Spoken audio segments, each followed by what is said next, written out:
दोस्तों, आप किसी भी एग्जाम की तैयारी कर रहे हो, जब तक आपको ये नहीं पता होगा कि आपको मॉक टेस्ट कैसे देना है, कब देना है, कितने मॉक टेस्ट देने हैं, और सबसे इंपॉर्टेंट उस मॉक टेस्ट का एनालिसिस कैसे करना है। अगर 50% आपका सिलेबस कंप्लीट करना जरूरी होता है तो बाकी 50% इसी बात पर निर्भर करता है कि मॉक टेस्ट को आप किस नजरिए से देखते हो। नमस्कार दोस्तों, मेरा नाम है अमित शर्मा। आप लोगों का जनरल एप्टीट्यूड टेस्ट एजुकेटर आपका हार्दिक स्वागत करता हूँ। जितने बच्चे भी नए हैं, चैनल को सब्सक्राइब जरूर कर लीजिएगा, क्योंकि आपकी तैयारी में हम आपकी लास्ट तक आपका साथ देने वाले हैं। तो आइएगा फटाफट से शुरुआत करते हैं और जानते हैं कि किस तरह से आप लोग यहाँ पे मॉक टेस्ट को अटेम्प्ट करें या कब से हमें मॉक टेस्ट देना चाहिए। सबसे पहला सवाल जो बच्चे पूछते हैं कि राइट टाइम क्या है सर मॉक टेस्ट देने का। देखिएगा, बहुत सारे बच्चे ये सोचते हैं कि मैं पहले अपना सिलेबस कंप्लीट कर लेता हूँ, उसके बाद मॉक टेस्ट देना स्टार्ट कर दूंगा, और कई बार तो उनका सिलेबस भी लास्ट तक कंप्लीट नहीं होता है, तो मॉक टेस्ट की बारी ही नहीं आ पाती है। और कुछ बच्चे क्या होते हैं, पहले दिन से ही मॉक टेस्ट देने लगते हैं और उनका स्कोर अच्छा नहीं आता है। ऑब्वियसली उन्होंने जब चैप्टर्स नहीं पढ़े तो स्कोर भी अच्छा नहीं आएगा, तो वो डिमोटिवेट। तो एक्चुअल में क्या है तरीका, देखिएगा, अगर मैं अपनी फिलोसफी बताऊं, और खासकर सीयूईटी एग्जाम की दृष्टि से, तो कि पिछले 4 साल से मैं सीयूईटी के बच्चों को गाइड कर रहा हूं, तो बेटा आपका जब 50% सिलेबस कंप्लीट हो जाए, खास करके मैं लैंग्वेज और जीईटी के बारे में बात कर रहा हूं, या फिर आप डोमेन सब्जेक्ट में बात करें, तो देखो उसमें तो जो चैप्टर आपने नहीं पढ़ा है आप उसके क्वेश्चंस नहीं कर पा रहे होंगे। लेकिन लैंग्वेज और जीईटी में अगर आप डोमेन सब्जेक्ट की बात करें, तो वहां पे आपके जिस भी टॉपिक का आप मॉक टेस्ट देंगे, या अगर सारे टॉपिक का मॉक टेस्ट दे रहे हो, तो आपके सारे टॉपिक पढ़े हुए होने चाहिए। लेकिन लैंग्वेज और जीईटी के केस में सब्जेक्ट्स ऐसे होते हैं, या तो वो बहुत कॉमन होते हैं, कॉमन सेंस पर बेस्ड होते हैं, और या फिर आपने 10th लेवल तक पढ़े हुए होते हैं, तो आपके माइंड में कहीं ना कहीं वो कॉन्सेप्ट कभी ना कभी पढ़े होते हैं। तो आप पूरा सिलेबस होने का वेट लैंग्वेज और जीईटी के अंदर ना करें। आप 50% जैसे ही आपका सिलेबस कंप्लीट हो जाए, आप लोग मॉक टेस्ट देना स्टार्ट कर दीजिए। अब सर मॉक टेस्ट कहाँ से शुरू करना है, क्या हमें पूरा फुल लेंथ, जैसे मान लो जीएटी है, तो जीएटी में आपका क्वांट, रीजनिंग, जीएस 3 चीजें आती है, तो क्या हम तीनों का एक साथ? नहीं, आपको सिंगल, यानी कि इसको बोलते हैं सेक्शनल मॉक टेस्ट। क्या बोलते हैं बेटा? सेक्शनल। सेक्शनल मॉक टेस्ट बोलते हैं। तो आप किसी भी सेक्शन से स्टार्ट कर लो। जैसे मैंने क्वांट के मॉक टेस्ट देने स्टार्ट किए, मैं क्वांट का एक मॉक टेस्ट दे रहा हूं आज, कल मैं रीजनिंग का मॉक टेस्ट दे रहा हूं, परसों मैं जीएस का मॉक टेस्ट दे रहा हूं। तो इसलिए इस तरीके से अगर आप चलोगे तो लगभग 5 6 7 मॉक टेस्ट आप एक सेक्शन के दे दोगे, तो कम से कम 1 महीना आपको ये प्रोसेस करना है। ठीक है, उसके बाद में क्या होगा, आप फुल लेंथ मॉक टेस्ट की तरफ जा सकते हो, क्योंकि पहले दिन आप फुल लेंथ मॉक टेस्ट लगाओगे तो आपसे स्कोर तो दूर की बात है, आपसे मॉक टेस्ट लग ही नहीं पाएगा, बैठ ही नहीं पाओगे, आपकी उतनी कैपेसिटी ही नहीं बन पाएगी। तो सेक्शनल मॉक टेस्ट आपके एक पर्टिकुलर सब्जेक्ट को स्ट्रॉन्ग करता है और धीरे धीरे आपका स्कोर इंप्रूव करता है। जैसे ही आप टॉपिक्स 50% से 60 70 80 तक बढ़ोगे, आपका स्कोर भी इंप्रूव हो रहा होगा। और मेरी स्पेशल पीवाईक्यूज की जो सीरीज है वो चल रही है, 4 PM पर डेली क्लास हो रही है, चाहे आप कहीं भी किसी भी बैच में पढ़ते हो या यूट्यूब पे पढ़ते हो, तो आप इस सेशन को जरूर अटेंड किया करो, जिसमें मैं 2025 के सारे पीवाईक्यू आपको करा रहा हूं, जो कि बहुत अच्छी प्रैक्टिस आपकी हो जाएगी। सो यहाँ पे मैंने आपको बताया स्टार्ट गिविंग सेक्शनल मॉक। तो स्टार्ट कहां से करना है? सेक्शनल मॉक से।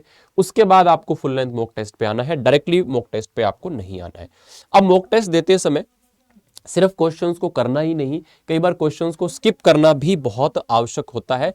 कैसे आप क्वेश्चंस को यहां पर स्किप करेंगे? तो बेटा अगर 50 क्वेश्चन आप दे रहे हो, 50 क्वेश्चन आप कर रहे हो, लाइक आपने एक क्वेश्चन किया, दूसरा किया, तीसरा किया, चौथा किया, पांचवा क्वेश्चन ऐसा है जो साफ साफ आपको दिखाई दे रहा है कि आपने या तो इसका कॉन्सेप्ट नहीं पढ़ा, या बहुत लेंदी है और डिफिकल्ट लैंग्वेज है, तो इसमें आपको या तो टाइम लगेगा या तो आपसे होगा ही नहीं। दो केस है, दोनों ही केस में आपको तुरंत डिसीजन लेना है और इस क्वेश्चन को स्किप कर देना है।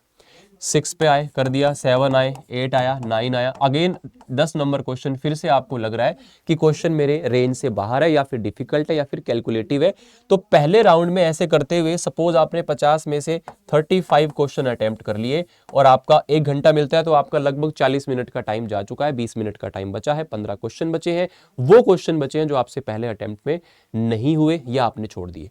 अब उन 15 में से 10 क्वेश्चन या 8 क्वेश्चन ऐसे होंगे जो कि आप कर सकते थे, लेकिन उस समय पे उतना प्रेशर आप लेना नहीं चाहते थे। अभी थोड़ा माइंड आपका कंफर्ट हो गया, आपने 30 35 40 मिनट एग्जाम हॉल में बिता दिए, तो आप थोड़ा सा कंफर्ट जोन में आ गए।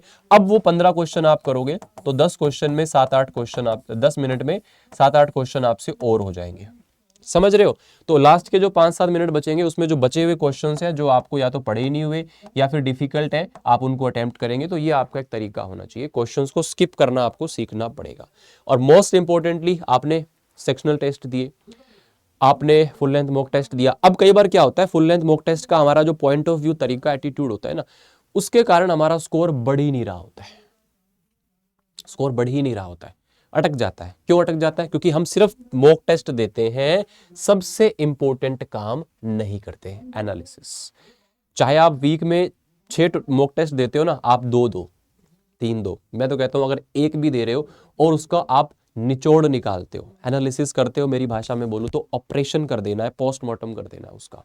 आपने जितने क्वेश्चन सही किए बहुत अच्छी बात है, उनको तो आप छोड़ दो। जितने क्वेश्चन, मान लो 50 क्वेश्चन थे, 50 में से 30 कर लिए, 20 क्वेश्चन आपके जो गलत है उनको छांटो। क्वांट में कितने हैं, रीजनिंग में कितने, जीएस में कितने। क्वांट में कौन कौन से टॉपिक से क्वेश्चन गलत हुए हैं, जिस टॉपिक में आपको प्रॉब्लम है जाके उस टॉपिक के उस टाइप को देखो। ऐसे ही सेम रीजनिंग में करो, ऐसे ही जीएस में। जब आप बार बार सेक्शनल टेस्ट दोगे और आपको पता लगेगा कि एक ही चैप्टर के क्वेश्चन मेरे ज्यादा गलत हो रहे हैं या एक ही टाइप के क्वेश्चन मेरे ज्यादा गलत हो रहे हैं, तो आप उस पर काम करिए, देन मॉक टेस्ट में आपका स्कोर इंप्रूव होगा। हम क्या करते हैं, मॉक टेस्ट नंबर 1 स्कोर इतना, mock test number 2 score count किया इतना। गलत तरीका है, ऐसा आप बिल्कुल भी ना करें, ठीक है? तो प्रॉपर एनालिसिस करें। अब एनालिसिस कैसे करना है उस पर भी एक डिटेल वीडियो में नेक्स्ट आपको ला दूंगा कि एक एक चीज को कैसे डिटेल में आपको देखना है, कैसे आपको पता चलेगा कि कहां पे आपको टाइम ज्यादा लगा, कहां पे कम लगा, सारी चीजें। बाकी आपके पास एक अच्छी टेस्ट सीरीज नहीं है तो टेस्ट सीरीज के मामले में बहुत आपको क्या बोलते हैं, सावधान रहना पड़ेगा, अलर्ट रहना पड़ेगा। एक अच्छी टेस्ट सीरीज आप लीजिएगा जिस भी प्लेटफॉर्म से आप लें, लेकिन आपको उसके अंदर पीवाईक्यू जो पिछली बार आए थे उसका लेवल टच किया हुआ होना चाहिए, है ना? जो फील्ड के महारथी हो वहां से आप टेस्ट सीरीज को देखना।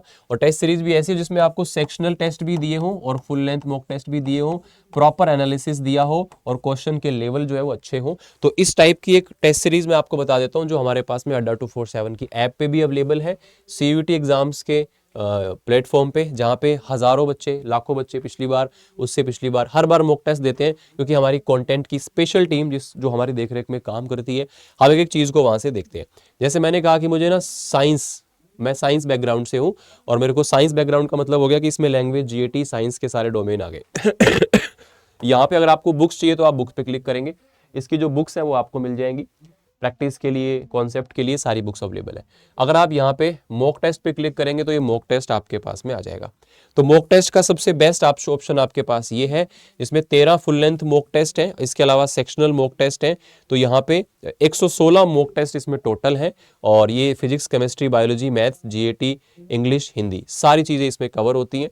इसमें आप एनरोल कर सकते हैं। बाय नाउ करोगे, यहाँ पे आपको कूपन कोड पूछेगा, कूपन कोड आपको यहाँ पर लगा देना है Y829, ये मेरा डिस्काउंट कूपन कोड है बेटा। इसके द्वारा आपको मेरी मेंटरशिप भी मिलती है। कोई भी प्रॉब्लम, परेशानी हो तो आप मेरे को मेल के थ्रू कनेक्ट कर सकते हो, ठीक है? मेल आईडी मैं आपको बता देता हूं, sharma.amit@adda247.com, ठीक है? इसके अलावा अगर आप हमारे इंडिविजुअल पर्टिकुलर बैचेस के अंदर एनरोल करना चाहते हैं तो प्रीमियम बैचेस भी आप लोगों को यहाँ पर दिख जाते हैं। ये आपकी टेस्ट सीरीज है, इसमें ये चीज़ें आपको मिल जाती हैं। ये आपका साइंस, कोई भी डोमेन अगर आप लेते हो, ठीक है, कोई भी डोमेन अगर आप लेते हो यहाँ पे आपको मिल जाएगा। इसमें लैंग्वेज और जीएटी के आपको मॉक टेस्ट मिल जाएंगे, इसका प्राइस थोड़ा कम है, ठीक है? बाकी आप बैच की बात करें तो सबसे नया बैच है हमारा एम्बिशन 2.0, इसके अंदर आप ज्वाइन कर सकते हैं। अगेन डिस्काउंट कोड Y829 का यूज करके इसमें भी आपको प्रॉफिट मिल जाएगा और इसमें आपको 12th का क्रैश कोर्स भी साथ में फ्री ऑफ कॉस्ट मिलेगा, जो कि आपका बोर्ड्स के लिए बहुत यूजफुल होगा।